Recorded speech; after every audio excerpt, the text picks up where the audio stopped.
Et nous recevons justement sur ce plateau de 20h le PDG de Walfadjri, M. Chernias. Bonsoir. Bonsoir, M. Fonseca.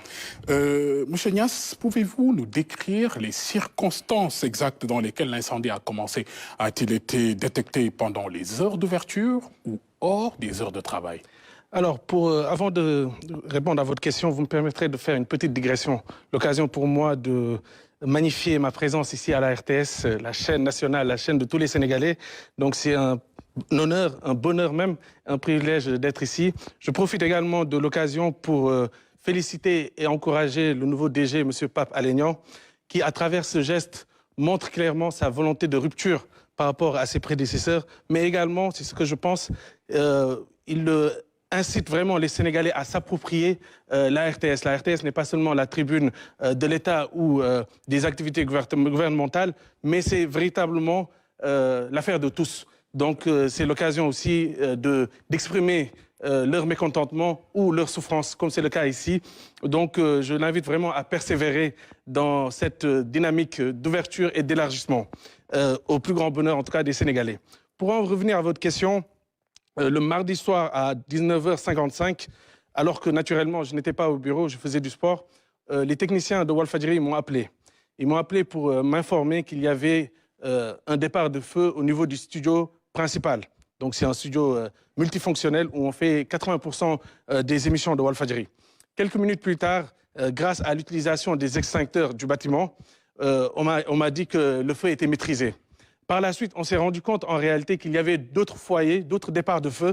Et naturellement, les techniciens ne pouvaient pas faire face à ce multitude de foyers. Et on a rapidement appelé les sapeurs-pompiers qui sont venus quelques minutes plus tard et qui ont, après quelques heures, pu maîtriser le feu. C'est l'occasion pour moi, avant de vous donner la parole, de rendre hommage à ces sapeurs-pompiers qui ont véritablement risqué leur vie pour protéger le bâtiment de Walfadjri et protéger le personnel. Leur slogan « Sauver ou périr » n'est pas seulement un slogan, mais c'est vraiment quelque chose d'ancré en eux. Et donc, merci à eux.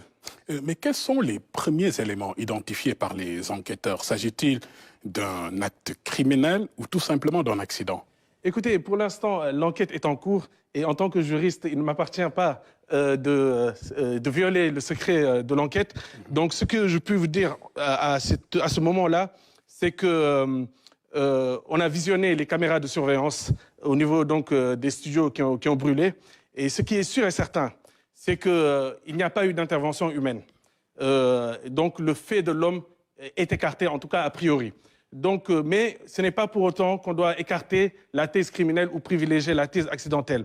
L'hypothèse d'un court-circuit, votre élément en fait référence, est une hypothèse qu'il faut prendre compte, mais c'est pas, il y a d'autres hypothèses aussi, je pense que les enquêteurs vont les dévoiler par la suite, mais il est fort possible que le fournisseur d'électricité ait envoyé une charge trop importante ou, à contrario, une charge trop faible et que les machines n'ont pas pu faire face à cette surcharge ou le contraire. Donc, à ce moment-là, en tout cas, on ne peut pas dire concrètement ce qu'il en est.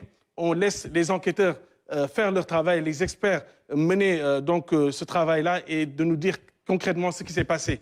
Donc, c'est ça. Et avant cet incendie, quelles étaient les mesures de sécurité incendie au sein même de l'immeuble abritant le groupe Walfadjri? Merci. En réalité, on avait pris toutes les mesures pour justement prévenir de tels incendies. Tout d'abord, on a énormément investi dans l'acquisition d'extincteurs, dans l'acquisition de détecteurs de fumée, dans la formation du personnel pour justement prévenir tout incendie. Et d'ailleurs, les sapeurs-pompiers ont salué le fait que le travail des techniciens, dès le début, avec l'utilisation des extincteurs, ont permis, en tout cas, ont facilité grandement leur travail par la suite. Donc, pour vous dire que nous ne sommes pas suicidaires, on se serait passé, mais allègrement, de ce qui s'est passé. Malheureusement, c'est la volonté divine et en tant que bon croyant, on doit l'accepter. Mais on avait pris toutes les mesures idoines pour éviter un incendie. En tout cas, on a limité les dégâts puisqu'on déplore des dégâts matériels, mais fort heureusement, pas de perte en vie humaine. Mais ces mesures ont-elles fonctionné parfaitement? Écoutez, ces mesures ont fonctionné dès lors qu'on a limité les dégâts. Vous savez, on aurait pu, vu l'ampleur des dégâts, on aurait pu déplorer des pertes en vie humaine. Maintenant, il faut savoir que nous attendons une enquête approfondie de la part des autorités judiciaires pour savoir réellement l'origine de cet incident. Pour l'instant, nous sommes dans l'attente, dans l'expectative du travail des autorités pour pouvoir tirer les conséquences. Mais avez-vous souscrit une assurance tout risque? Bien naturellement, nous n'avons pas souscrit une assurance, nous avons souscrit des assurances pour protéger non seulement le personnel de Walfadjri, pour protéger le bâtiment, pour protéger également le matériel. Donc on a pris toutes les mesures, mais comme vous le savez, les compagnies d'assurance exigent de connaître l'origine même du sinistre, avant même de pouvoir indemniser, pour savoir si c'est couvert ou pas. Donc c'est la raison pour laquelle, je vous le dis encore une fois, on attend le travail des enquêteurs pour connaître réellement ce qui s'est passé. Nous sommes les premiers demandeurs, en tout cas, des conclusions des enquêteurs pour non seulement être indemnisés par les assureurs, mais aussi pour prévenir par la suite un tel incendie pour que plus jamais nous ne connaissions en tout cas ce genre de mésaventures. Et en attendant, quelles sont les solutions à court terme, un plan à court terme pour reprendre, disons par exemple, les émissions de télé, radio? Existe-t-il des installations temporaires envisagées? Écoutez, actuellement, on est en train de travailler naturellement pour reprendre le plus rapidement possible. Vous savez, le jeune entrepreneur que je suis, si je pouvais dès ce soir même reprendre le signal, je l'aurais fait. Mais bien sûr, le principe de précaution nous commande d'y aller avec prudence et avec précaution pour ne pas réitérer ce genre de mésaventure, ce genre de tragédie. Et donc, bien entendu, nous sommes en train de confectionner en tout cas de nouveaux plateaux. Et malheureusement, en fait, le feu est allé jusqu'au salle serveur, salle régie. C'est la raison pour laquelle le travail est extrêmement difficile, extrêmement compliqué. Les pertes sont chiffrées, mais à des centaines de millions, donc c'est extrêmement compliqué. Vous dites que les pertes sont estimées à des centaines de millions. Comment l'estimation des dommages matériels ont été réalisés? Monsieur Fonseca, cet événement est une catastrophe. C'est une calamité. C'est plus que ça, c'est une tragédie. Les mots ne sont pas assez forts, hein. Il s'agit de la plus grande tragédie de l'histoire de la presse sénégalaise. Les pertes matérielles sont chiffrées à près d'un demi-milliard de francs CFA. 500 millions de francs CFA. 500 millions et peut-être même au-delà parce que l'enquête, on n'a pas tout chiffré, mais ça peut aller bien au-delà. Les pertes sont colossales et énormes. À une époque où la plupart des maisons de presse et les plus prestigieuses peinent à payer les salaires convenablement. À une époque où la plupart des maisons de presse et les plus prestigieuses peinent à payer des charges les plus élémentaires, à une époque où la plupart des maisons de presse et les plus prestigieuses connaissent des difficultés, des tensions avec leurs syndicats. Aujourd'hui, Walfadjri fait figure d'exception. Il a toujours payé ses salaires à temps et convenablement. Walfadjri n'a jamais connu de mouvement d'humeur de la part de son personnel. Walfadjri aujourd'hui, et on le doit naturellement au père fondateur, M. Sidy Lamine Niasse, qui a toujours veillé à l'exemplarité et à la crédibilité de son organe de presse. Malheureusement, le coup du sort aujourd'hui s'abat sur nous et c'est vraiment difficile, c'est un choc. Tout à fait. Une dernière question. Qu'attendez-vous des autorités de ce pays, de la RTS, la chaîne mère, mais aussi de ces Sénégalais, ces sympathisants de Walfadjri? Écoutez, les autorités, tout d'abord, je tenais à remercier le ministre de la Communication qui est venu d'Ardar le mardi, 1 heure après l'incendie. Et lorsqu'il est venu, naturellement, le courant était coupé et les pompiers continuaient donc à maîtriser le feu. Donc, il est venu exprimer sa compassion, s'enquérir de la situation et exprimer sa compassion, sa solidarité envers le groupe Walfadjri. Il a également informé qu'il allait aider Walfadjri. Nous attendons naturellement qu'il joigne le geste à la parole. Mais nous l'invitons également à revenir à Walfadjri. Parce que ce soir-là, on ne pouvait pas voir l'ampleur des dégâts. Il a même eu cette formule qu'il y avait plus de peur que de mal. Mais le lendemain, on s'est rendu compte qu'il y avait plus de peur et plus de mal. Donc nous l'invitons à revenir pour voir vraiment l'ampleur de ces dégâts. Nous invitons également le Premier ministre, M. Ousmane Sonko, qui a toujours exprimé sa solidarité, son affection sans faille, son soutien à Walfadjri lorsque le régime précédent avait coupé notre signal à plusieurs reprises, lorsque le régime précédent avait retiré notre licence, lorsque le régime précédent avait emprisonné nos journalistes, lorsque le régime précédent avait bloqué une cagnotte populaire, à chaque fois, M. Ousmane Sonko était venu physiquement à Walfadjri exprimer son soutien. M. Ousmane Sonko, à tout le moins, nous appeler. Donc aujourd'hui, nous attendons vraiment ce geste du Premier ministre, également du Président de la République. Parce qu'il faut le rappeler, M. Bassirou Diomaye Faye, son Excellence, lorsqu'il était candidat et que le CNRA avait interdit son temps d'antenne à la RTS, c'est Walfadjri, le seul média, qui lui a offert gracieusement, gratuitement, un temps d'antenne et qui lui a offert même un entretien qui lui a permis de se faire connaître des Sénégalais. Et je pense que tous les spécialistes en communication sont d'accord sur le fait que cet entretien a été décisif. Donc, nous attendons des autorités, pas un retour d'ascenseur. Bien sûr, nous ne sommes pas demandeurs et nous n'attendons pas de ça. Mais nous attendons à tout le moins une compassion. Les Sénégalais, le public et le personnel sont résilients. Le public comme le personnel sont forts mentalement et ils savent que Walfadjri renaîtra de ses cendres tel le phénix. Donc, je ne fais pas de soucis. Et de la RTS et la RTS aussi. Je pense que la tribune que vous nous offrez aujourd'hui montre que la RTS aujourd'hui est véritablement la télé du peuple, la chaîne nationale. Et nous vous remercions par la suite. Je pense que nous aurons d'autres échanges plus approfondis avec le DG, M. Pape Alénian, qui a beaucoup d'affection et qui s'est toujours battu aux côtés de Walfadjri. Et nous lui souhaitons bon vent. Il a eu beaucoup de critiques, mais c'est quelqu'un de résilient et c'est quelqu'un de fort mentalement. Et nul doute qu'il va réussir sa mission. Donc, dans l'ensemble, nous sommes atteints.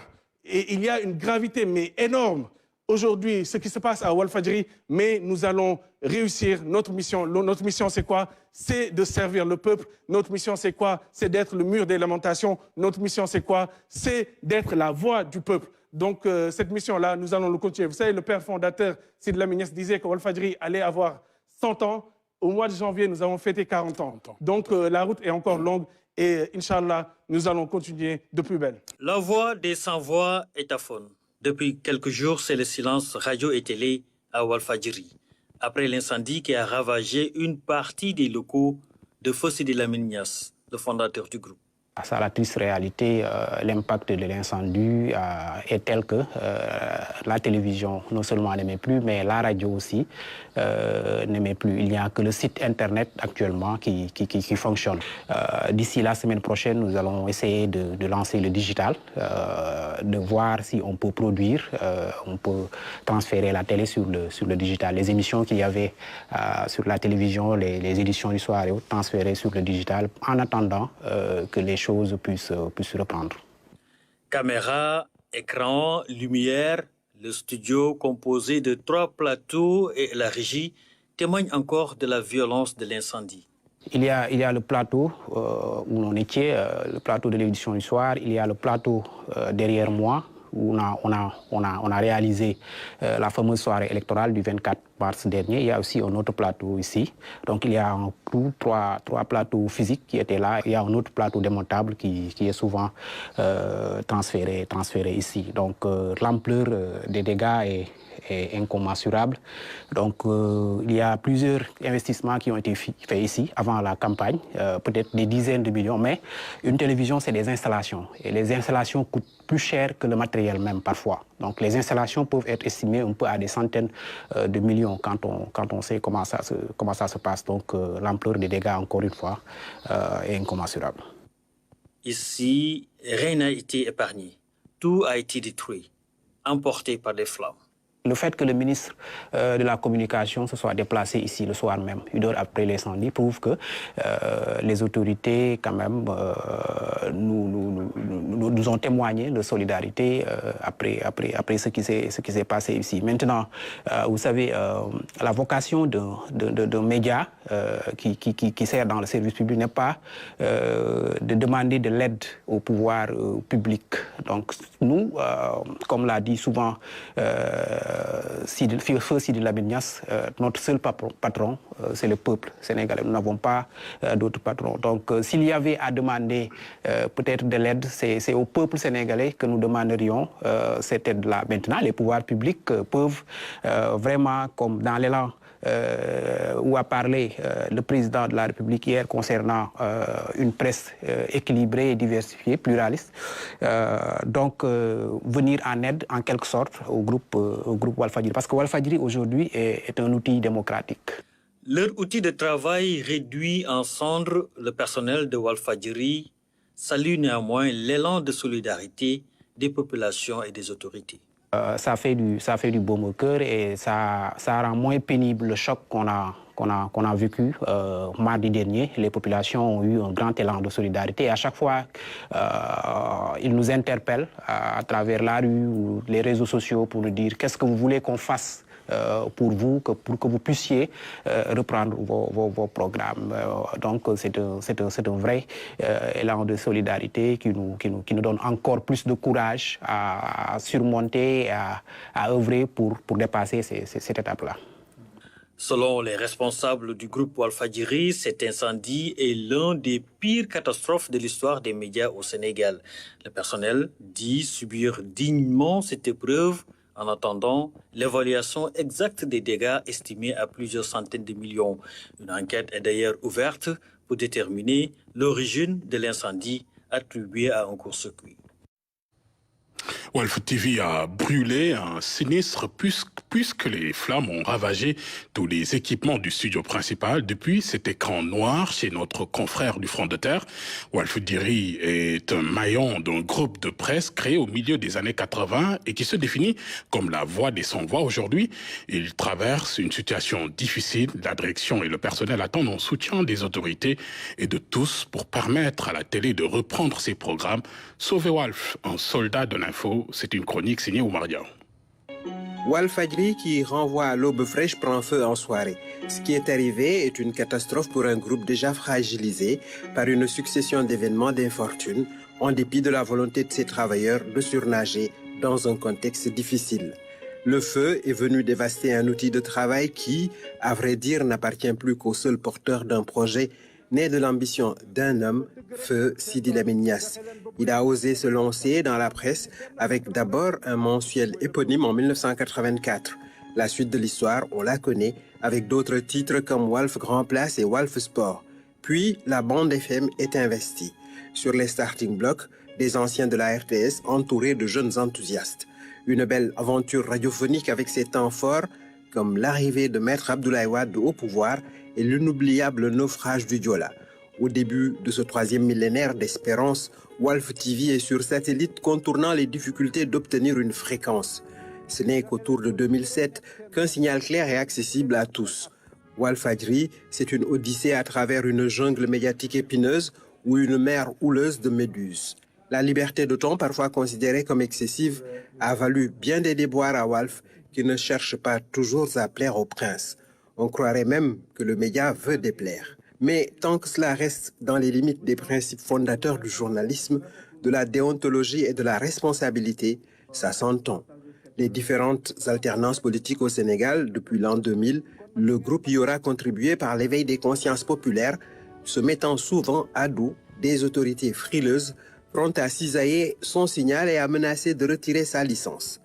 Dans cet incendie, du précieux et coûteux matériel a été perdu, mais les vies sauves s'impatientent de reprendre l'exaltante mission d'information des sans-voix. Si la question d'une nécessaire assurance se pose, il est attendu, dans l'urgence, une contribution solidaire, volontaire, la plus large, pour que Walf TV soit de nouveau